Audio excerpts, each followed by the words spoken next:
state of Florida. The top wide receivers have left the state of Florida. That's not a good sign, man. No, that goes down to you. And Billy Gonzalez is a big reason why we got Jacob Copeland. His attention to detail really sold him to come to the University of Florida, man. And I can't wait till Jacob Copeland gets on campus. Oh, yeah, I mean, we don't have nobody on our roster as talented as Jacob Copeland.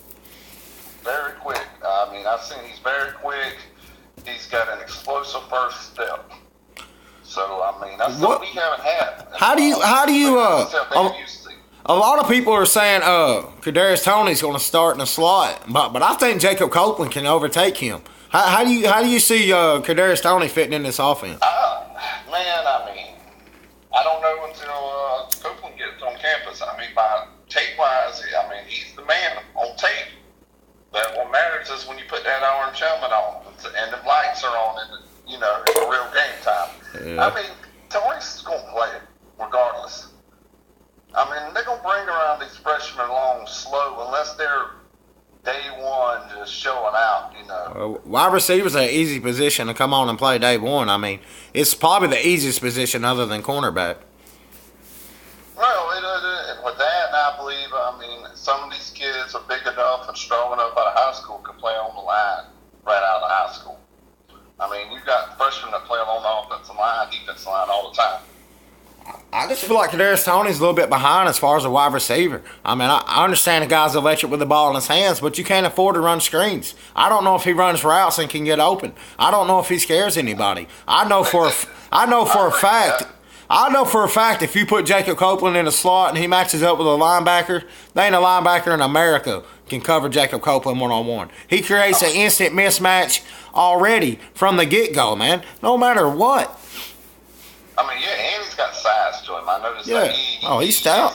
He's about 6 foot, and about 6 foot, 190 pounds. He's got great balance after the catch. He gets a lot of yards after the catch because he does got great balance. I mean, this kid's a football player, man. He understands the position. And like you said, when he breaks the huddle, he can line up anywhere. Really forces defense to play you slow because you can't just call plays like that. You got to account for everybody, see where they're lined up first. Really gives Florida a huge advantage, I think, man. Dan Mullen's starting to get some playmakers in there, man. Well, he's going to have to get playmakers in this year, but, I think something that we're going to have to do as Gator fans, and me, myself included, is we're going to have to be patient. I mean, I believe 8 wins this year is realistic, and that if we get 8 wins this year, and our losses are not blowouts, and the wins that we have are 8 solid, we're beating the hell out of people by 40 points, the teams that we're supposed to, and not pulling it out in the last 5 minutes in the fourth quarter, that shows that our program's turning in the right direction. I agree with you. I think we can do a little better than 8-4, but I do agree with you, man. You got to be patient, and you got to give him time. You can't expect overnight success. I mean, you really just can't. I'm really worried about this team. I don't see the talent that a lot of people talk about. I believe in this team. I know we got individual pieces. But, man, if somebody goes down, I'm not sure we're really equipped to handle it like a lot of people are talking. I mean, this team. The defense makes me nervous, to be honest with you. Yeah, we got frontline guys. We got star guys. But if somebody goes down, I just don't see how you replace a David Reese. Chauncey Gardner. Last year, that's what killed us. I mean, you had Christian Garcia, a walk-on playing. The offense killed us last year, man. They wore that defense. Damn. They killed that defense. Well, it wasn't what it was. But again, you were forced to play a lot of true freshmen that weren't ready to play. And a lot of that's on Coach Mack. He didn't recruit well. Hell, he couldn't get players on campus, man. Oh, I mean, this is what he did. He went and drank the South Florida Kool-Aid. Anybody that was from South Florida, he gave him a damn scholarship. That's true. He wanted to establish something there. Spurrier, for years, he cherry-picked who he got out of South Florida. Yeah, Bell played area. I'm talking more into like the Miami down there, that area down there. Right, I know you're talking. It's South Florida. He got the Dade County, baby. Lawrence Wrights from there. But you got to be careful on what you get from out there. I mean, they're great athletes, but they ain't going to do you a dang good, nothing for you and they're in trouble off the field all the time. You better believe it. We seen that firsthand. You're having to cherry pick South Florida. 31 years without them making that a priority. I mean, it is what it is. I mean, but I also believe we're going to have to, as a recruiting, any school, any player, 150-mile radius, we should be on them, and they should not be out of our grasp. And that's a lot of people have been coming down there in Orlando or whatever's taking players. Ohio State, Michigan, Alabama, been coming down there getting players. Yeah, I mean, they really have. I mean, they've been cherry picked. And, I mean, because the Gators lost the brand, man. The Gators just don't sell anymore. And Dan Mullen, I really appreciate what he's doing, trying to get the national brand back. I mean, we really got some top talent in California looking to come to Florida and really got a chance to sign with these kids. And I'm talking about top talent. I mean, the Gator brand has disappeared. You could blame it on Jeremy Foley. You can blame it on the fans. You can blame it on the coaches. You can blame it on facilities. But bottom line, man, the Gator just don't sell anymore. And it's going to take a little time to get that back. Oh, I mean, yeah. We've lost the luster, man. We are not the Gators. I've watched college football live for the last 4 or 5 years. We're never on the show. College game day don't even talk about us. We never come. If we get any press, it's negative. I mean, we are forgotten about. I mean, it's really a shame to see. But man, Dan Mullen's going to bring us up, man. You can bet your ass on that. I mean, yeah. I mean, at first, and it ain't going to take long. We might not get it done this year, but it's coming up, man. Emory Jones is going to be a star. I mean, I'm not going down that road yet until I see the boy on Saturdays do it. I mean, I'm sorry, I'm not drinking that Kool-Aid yet. I mean, well, you don't have to. I ain't trying to get you drunk. I ain't trying to get you drunk. I'm not getting drunk on him. Not until I see him make some plays. I mean, so, okay. All right. I mean, well, I've got to see the proof in the pudding. I'm not saying he can't do it now. Right. I understand. Hey, it's cool to be cautious. It's cool to be cautious. And a lot of people are like that. They want to wait and see. But to me, man, if you evaluate the tape, I just don't see how you can't see how it translates to college. Whether he's ready game one or not, I don't know. But I know when this kid plays with Dan Mullen, I don't see how he feels. No, I mean, we'll see. But right now, it looks like Kyle Trask is going to beat him out. But I'm not drinking that Kool-Aid. I'm gonna wait till fall camp because I think that's when the quarterback is really gonna win this job. Yeah, they're trying to.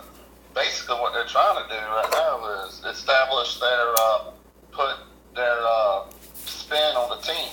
Right, set the mentality. And stuff together, what they're gonna be running and whatnot. And, right. I mean, to me, all you hear about is Franks, and then last Friday, right. 3 interceptions and a fumble.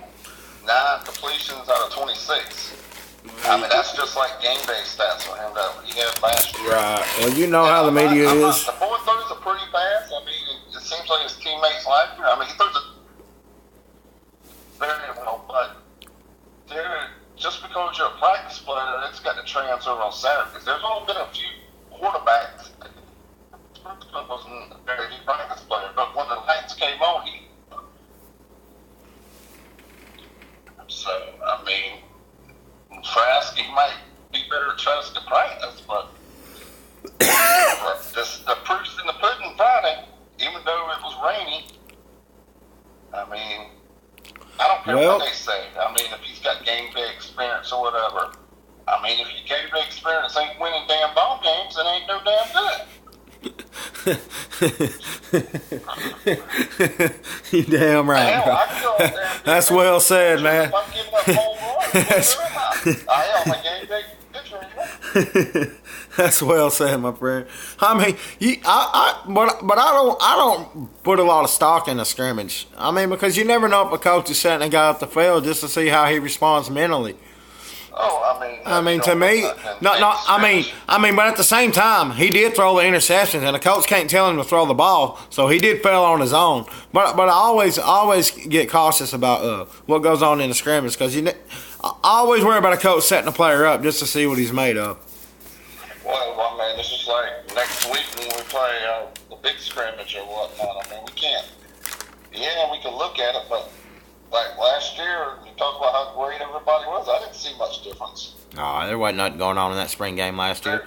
When I watch a spring game, man, I just like to see receivers. Are they running routes? I just like to see how people break on the ball and stuff. I mean, I just like to see a quarterback his feet set, how he delivers the ball. You know, just a little bit of arm strength and stuff. It ain't an evaluation of how good your team's going to be. See if we can run something on third down other than a play action fake on 3rd and 25. I mean, maybe we'll throw a draw in there or something. Yeah, I mean, that's I mean, the play or the rollout to the tight end for a gain of 2 yards. I mean, that's one thing you're really going to see this year is a little tight end work. I mean, you're going to see the shovel pass come back. You're going to see a lot of things with the tight end. Aaron Hernandez playing and all. I mean, I don't think we don't have an Aaron Hernandez type player at tight end. I agree. I don't trust Deontay Lewis at all, but I do like the fact that he's a senior and that he has a lot to prove. And I believe in his work ethic. Can you coach hands? I don't think so. But I am excited to see how this kid can grow and if he can be a leader for us. And I know he's a willing blocker. He's an elite blocker. I mean, he's an NFL draft pick, no doubt about it. He's not Aaron Hernandez type. But man, you know, if Cornelius Ingram don't get hurt, we never know who Aaron Hernandez is. That is true. That is. That's how good we were, and that's where we're trying to get back to, man. Well, I mean, they're definitely what it used to be, man. How many years you think it'll be before we're talking about Florida competing nationally? Well, in my 3, opinion, 4. Let's take a trip back in time. Okay, you had Meyer came in, but he inherited a better team than what Mullen has right now. He inherited a better team. No doubt about it. He didn't have the skill set until the following year when he recruited. He got the big class in there. Tebow and Harvin will help. And then we went 06 and we won the title. Dan Mullen, he knows what it takes. There's no excuses for Dan Mullen. Dan Mullen knows what a fan base is like. He knows what it takes to win here. Well, that's true. Big advantage. I mean, so, we got to give him 3 or 4 years, I believe. I mean, wow. I can see. If it takes 3 or 4 years, we'll never catch up with Georgia. Well, we're behind right now. So I agree. But we can't. Damn Jim Bob McElwain put us way further behind than Muschamp ever did. Jim McElwain wouldn't have the 2 SEC consolation prizes if it wasn't for damn Will Muschamp's defensive players. I disagree. That cotton picker can't win without Muschamp's players. I disagree with that, man. That's weak. That's a weak ass argument, man. Because if Will Greer don't get suspended, nobody's hating on Jim McElwain, man. Nobody's hating on Jim McElwain. Nobody's talking about Will Greer's defense. Everybody's talking. Hold on now. If Will Greer don't get suspended, nobody's talking about Will Muschamp's players and his defense. Everybody's drooling over Will Greer in this offense, man. So to me, Will Greer set this program back 3 to 5 years. You can't put it all on the coach. Yeah, the coach. It's the coach's responsibility. Now it's the coach's responsibility to rebound, rebuild, and find more players and develop, which he didn't do. But I tell you right now, man, I put more blame on Will Greer than I can Coach McElwain, just because if he had Will Greer, nobody's complaining, man. Well, I'm gonna tell you, you can't say that about Muschamp. He had one decent game, and that was the Ole Miss game. Man. But he gave you light in the tone. You could see there was something special there. He swung that ball around there. That kid can throw it. Seen in quite a while. He's a pro, man. He's a pro. I mean, you can't. But my thing is this: is that we all know nobody was in that office when Will Greer and his dad was in there. No, I mean, you can't blame McElwain, but if you watch them 2 players, you cannot tell me that he could not beat Luke Del Rio out for his job, get his job back. If a man don't want to compete, you can't make him compete. But you can't just tell a guy, come on back, we'll give you the job. Man, when you got Heisman Trophy winners like Steve Spurrier, Danny Werfel, Tim Tebow, you can't let some punk-ass bitch like Will Greer, who's on God knows what, we don't know what he took, but it couldn't have been good. I mean, you can't let some guy like that come in and break all the records of guys that did it the right way, represent Florida in a fashion that makes his program a mystique. I mean, the quarterback position at Florida is unlike any other program in America. You can't afford to bring this kid back. Hell yeah, you throw him on the